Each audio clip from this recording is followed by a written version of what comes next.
এক সন্তানের জন্য বাবার প্রথম চাওয়া তার নামাজ, এক স্ত্রীর জন্য স্বামীর প্রথম চাওয়া নামাজ,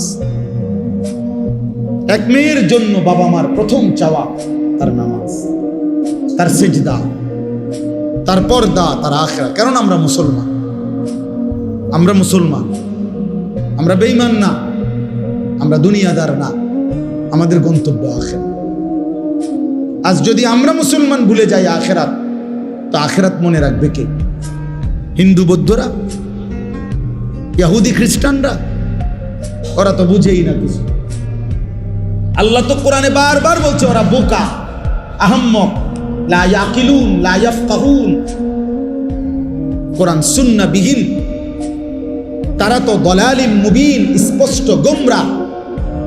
আল্লাহ তাআলা বলছে, মুমিন, আমি তোমাকে ঈমান দিলাম, নবী রাসূল দিলাম,